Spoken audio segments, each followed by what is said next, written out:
Bien-aimés, shalom, shalom, je vous salue dans le nom puissant de Jésus-Christ de Nazareth.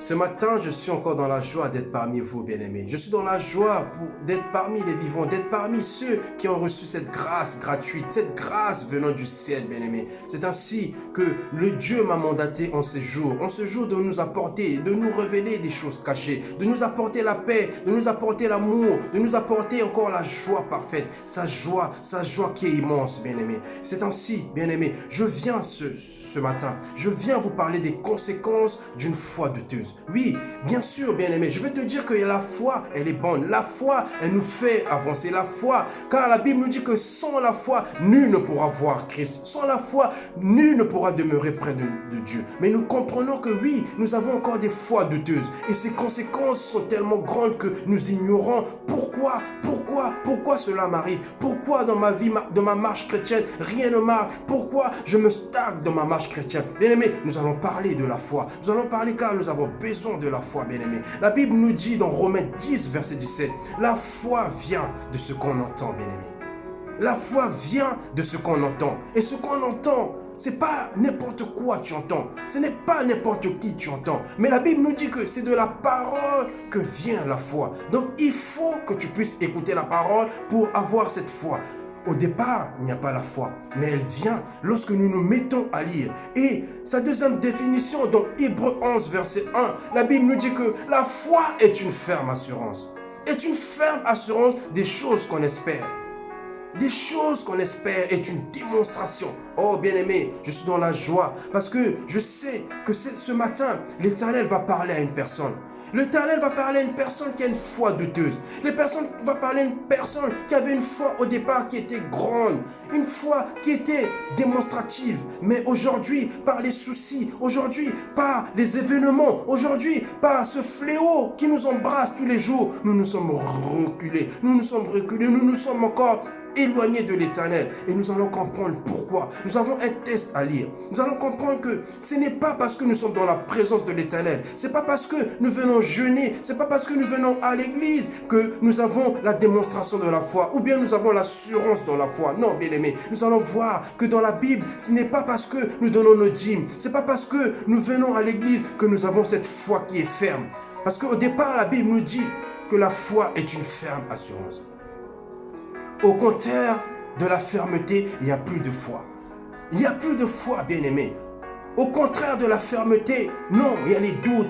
Au contraire de la fermeté, il y a des questionnements. Au-delà de la fermeté, il y a des regrets. Au-delà de la fermeté, il y a des incompréhensions. Au-delà de la fermeté, il y a des questionnements inutiles, bien-aimé. Mais la Bible nous dit que la foi est une ferme assurance.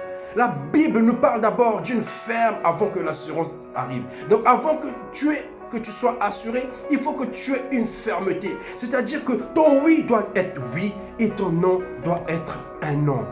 Et nous constatons que dans notre monde, nous constatons que dans la marche chrétienne, que dans nos églises, nous avons maintenant des chrétiens encore qui sont encore très fragiles à ce qui nous arrive, fragile à ce qu'on espère. Parce que la Bible nous dit que c'est une ferme assurance des choses qu'on espère. Les choses qu'on espère, ce n'est pas ce qu'on voit, ce n'est pas ce qu'on a déjà, mais on l'espère parce que nous avons la foi. Oui, Jésus-Christ viendra, mais nous ne l'avons même pas vu, mais nous espérons qu'il viendra. C'est ça la foi, bien-aimé. C'est ça la véritable foi. Et nous ne l'avons plus. Et Dieu qui est souverain, et Dieu qui permet, car Jacques l'a dit que celui qui n'a pas la sagesse, qu'il la demande. Et ce soir, et ce matin, je veux te dire, toi qui n'as pas la foi, demande-la et Dieu va te la donner. Alléluia, amen. Nous allons lire notre parole, bien-aimé, dans Luc 1, verset 5. Nous allons parler d'un homme très grand.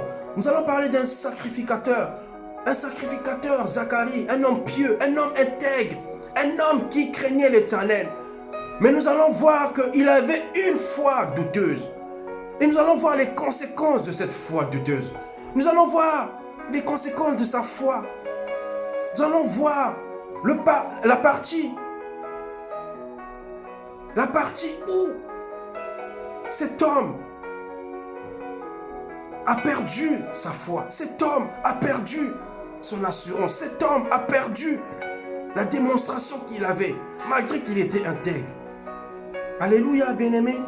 Soyons connectés avec votre frère Paul ici.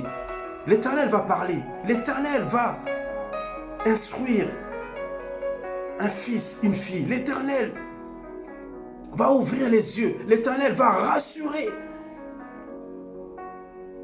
un frère ou une sœur ce matin. Nous allons lire, la Bible nous dit dans Luc 1, verset 5, du temps d'Hérode, roi de Judée, il y avait un sacrificateur nommé Zacharie, de la classe d'Abia. Sa femme était donc les filles d'Aaron et s'appelait Élisabeth. Tous deux étaient justes devant Dieu. Alléluia, la Bible nous dit que tous les deux étaient justes devant Dieu, observant d'une manière irréprochable tous les commandements et toutes les ordonnances du Seigneur. Je vous ai dit tout à l'heure que ce n'est pas le fait d'observer, ce n'est pas le fait d'aller à l'église, ce n'est pas le fait de dire le nom de Jésus que nous pouvons avoir une foi ferme. Une foi dont Romains 10 nous dit, la foi est une ferme assurance. Excusez-moi, dans Hébreux 11, verset 1, qui nous parle, la foi est une ferme assurance. Oui, la Bible nous dit que cet homme observait les commandements d'une façon irréprochable, les ordonnances du Seigneur. Il n'avait point d'enfant parce qu'Élisabeth était stérile et qu'ils étaient l'un et l'autre avancés en âge. Bien-aimé, je veux parler à une personne qui espère quelque chose. La personne qui espère quelque chose, c'est parce qu'elle ne l'a pas. C'est parce qu'il lui manque quelque chose. Comme Zacharie, la Bible nous dit qu'ils étaient avancés à l'âge, mais ils n'avaient pas un enfant. Qu'est-ce qu'ils espéraient? Qu'est-ce que tu espères, bien-aimé? Ça peut être un enfant, ça peut être un mariage, ça peut être une acquisition, je ne sais pas de quoi, bien-aimé. Mais la Bible nous dit que la foi est une ferme assurance des choses qu'on espère.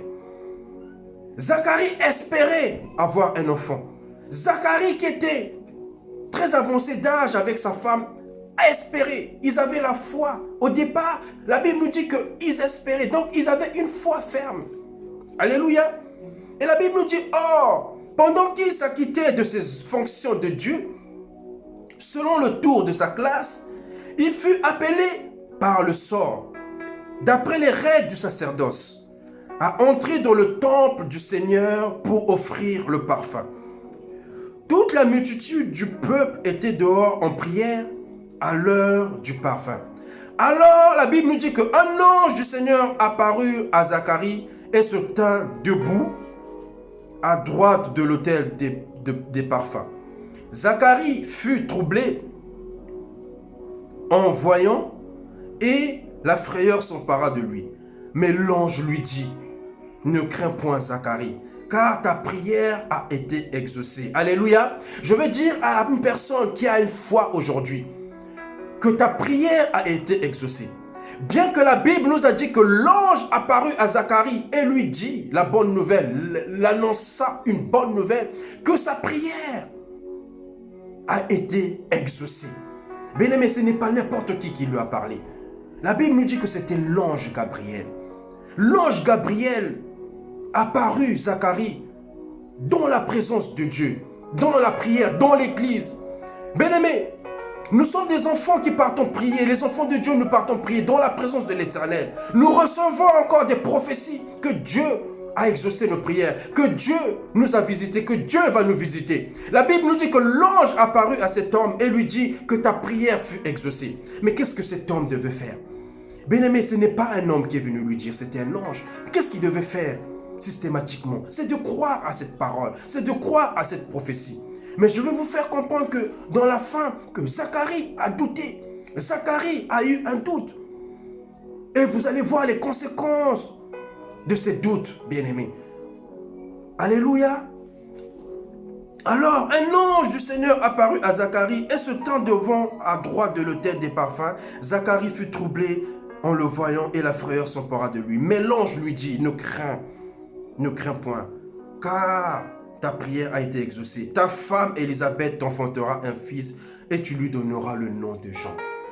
Bien-aimé, je veux te dire que toi, qui attends un enfant, je veux te dire que par la parole de Dieu, tu enfanteras. je veux t'annoncer une bonne nouvelle. Pour toi qui cherches des papiers, pour toi qui es sans domicile fixe, pour toi qui es à la recherche de la stabilité dans ta vie, je veux te dire que ta prière a été exaucée. La Bible nous dit que Zacharie était dans la présence de l'Éternel. Et l'Éternel l'apparut, l'ange de l'Éternel l'apparut pour l'annoncer la bonne nouvelle. Que sa prière a été exaucée. Oui, bien aimé, il nous arrive des moments que Dieu nous parle. Que Dieu nous parle. Nous avons fait des vœux à l'Éternel. Nous allons demander à l'Éternel, comme Élisabeth qui était intègre avec son mari, était en prière perpétuelle. Qui avait une foi que l'Éternel, malgré qu'ils étaient avancés en âge, qui pouvaient avoir un enfant. Bien aimé, au départ, lorsque Zacharie est venu avec sa femme, s'abandonner devant l'Éternel, ils savaient l'âge qu'ils avaient. Ils savaient qu'ils étaient avancés. Mais ils sont restés encore sur ce qu'ils espéraient. Comme la foi nous dit, la foi est une démonstration des choses qu'on ne voit pas. La foi est une ferme assurance des choses qu'on espère. Donc Zacharie et sa femme espéraient avoir un enfant. Et l'ange leur accordait cela parce qu'ils étaient dans sa présence, parce qu'ils avaient prié, parce qu'ils avaient cru au départ, bien-aimés.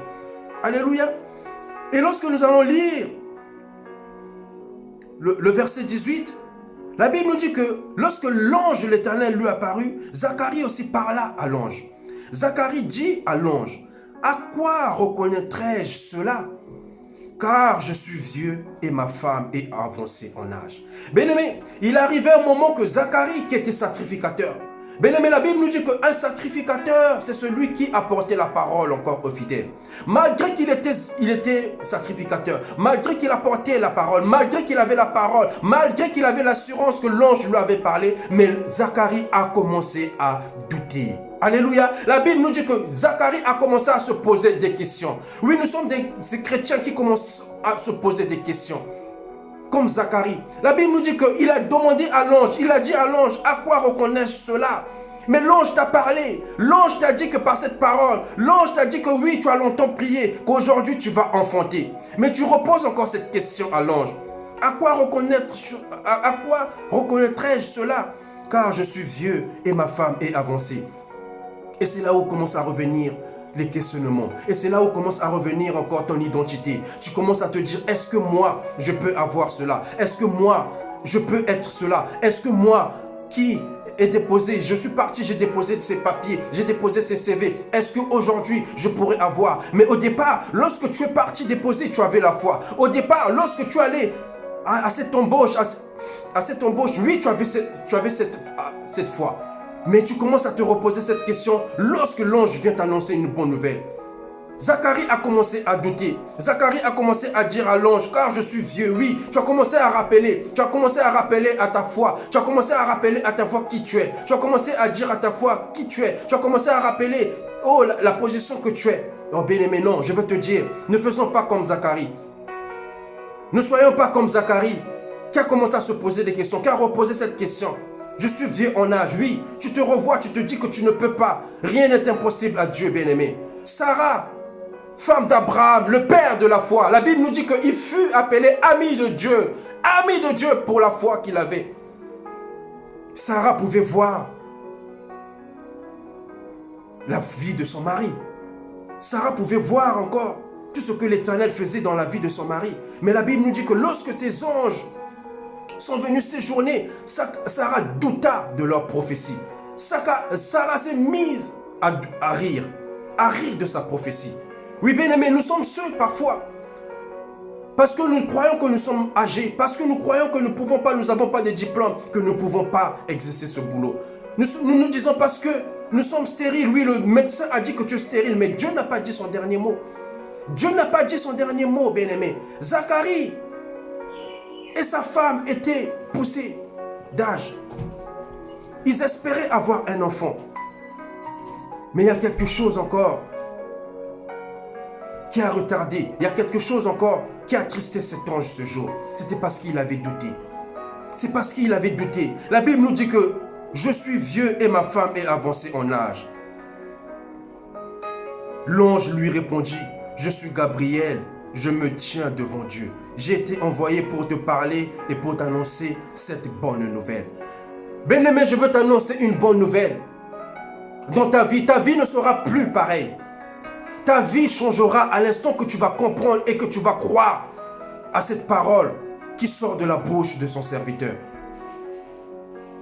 Je veux t'annoncer que toi qui n'as pas d'enfant, tu auras un enfant. Je veux t'annoncer, toi qui es au chômage, tu auras du boulot. Je veux t'annoncer que toi qui passes des moments de tumulte, des moments de disette, je veux te dire que l'Éternel te parle aujourd'hui. C'est bien que tu écoutes, c'est bien que tu écoutes, mais il faut aussi croire. Il faut aussi croire. Et l'ange a répondu à Zacharie. L'ange lui répondit, je suis Gabriel. Il a redit qui il était. Aujourd'hui, Dieu veut te dire qu'il est le Dieu. Il est celui qui parle et la chose arrive. Il est celui qui appelle à l'existence ce qui n'existait pas. Malgré que l'ange Gabriel lui a parlé, lui a annoncé la bonne nouvelle, malgré que l'ange s'est présenté, malgré que l'ange lui a dit que je viens mandaté de Dieu, la Bible nous dit que Zacharie douta. Et regardons la suite. La Bible nous dit que j'ai été envoyé pour te parler et pour t'annoncer cette bonne nouvelle.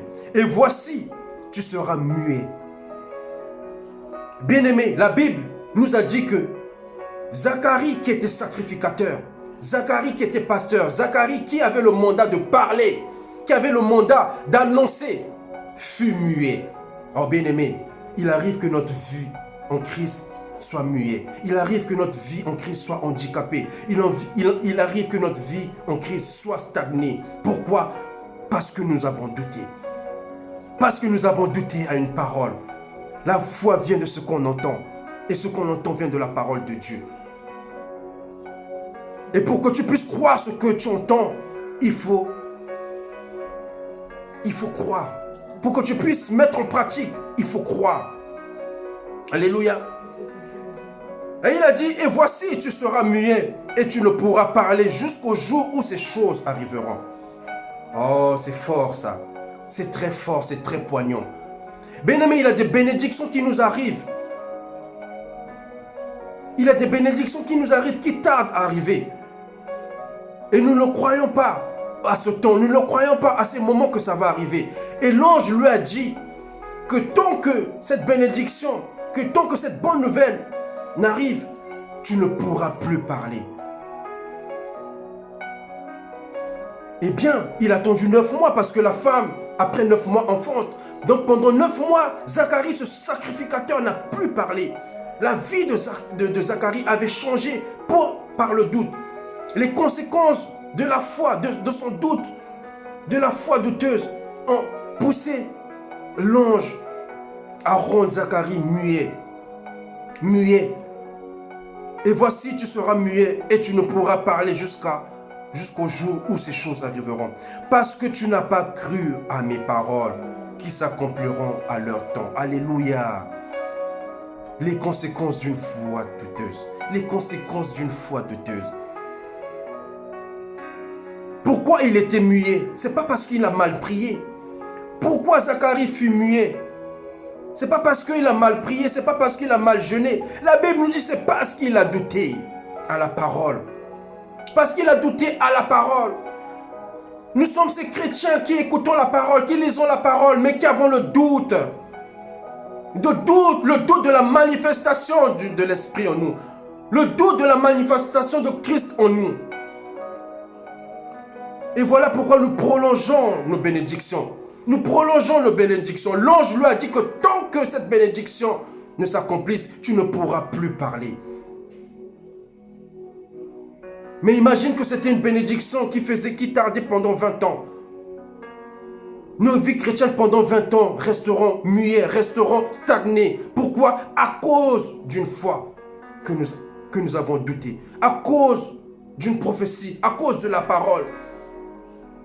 Et bien que la définition de cette foi est que il faut entendre cette parole pour croire. Et Zacharie ne l'a pas fait. Et Zacharie fut muet. Bien-aimés, revoyons notre vie. Revoyons notre foi, bien-aimés. Il arrive à un moment où tu dois t'arrêter. Il arrive à un moment où tu dois changer ta manière de prier. Tu dois te dire, tu pries parce que l'autre prie. Tu pries parce que ma femme va à l'église. Tu pries parce que mon fils, oui, est un pasteur. La Bible nous dit que Zacharie étant pasteur, étant homme de Dieu, eut une foi douteuse. Ne soyons pas comme Zacharie, bien-aimés. Changeons notre manière de croire en Christ. La Bible nous dit que sans la foi, nul ne pourra voir Christ. Nul ne pourra demeurer près de lui à sa droite sans la foi. Et la foi qui peut que venir par ce qu'on entend. Et la foi qui peut être grande que lorsque nous allons mettre en pratique sa parole sainte, bien-aimés. Ne doutons point, bien-aimés. Nos vies ne marchent plus. Nos prières s'arrêtent au plafond. Nos prières deviennent platoniques. Pourquoi, bien-aimés? Parce qu'il y a un doute. Il y a un vent de doute. Comme Pierre sous les eaux. Au départ, il avait l'espérance. Au départ, il avait la foi. Au départ, il avait cru. Bien qu'il avait vu Christ en face de lui. Bien qu'il était dans la présence de Christ, la Bible nous dit que Pierre douta et il s'enfonça. Et c'est là où il a crié le nom de Jésus. Bien-aimé, je t'invite à crier le nom de Jésus. Pour toi qui as une foi encore tumultueuse, pour toi qui as une foi dansante, pour toi qui as une foi platonique, pour toi qui as une foi qui ne porte point de fruits, je te demande de crier comme Pierre avait crié. Je te demande de revoir ta vie, bien-aimé. Tout est possible à celui qui croit. Pour que tout soit possible, bien-aimé, il faut d'abord croire. Croire, pas au monde, mais croire en Jésus. Croire pas à la parole de l'homme, mais croire en la parole du Saint-Esprit. Je bénis mes frères et sœurs qui auront le temps d'écouter cette parole qui motive, cette parole qui redonne la force, cette parole qui redonne la vie en Jésus, cette parole qui donne la joie de vivre, cette parole qui remotive, bien-aimé. Sans la foi, nul ne pourra voir Christ. Et ma prière est que l'Éternel nous donne la foi, que l'Éternel nous augmente la foi. De même que nous cherchons de l'argent tous les jours, de même nous devons encore chercher la foi, augmenter la foi. Et rien que par la parole sainte, rien que par la présence du Saint-Esprit. Et que celui qui n'a pas la foi la demande. Soyez bénis, c'est votre frère Paul Récy.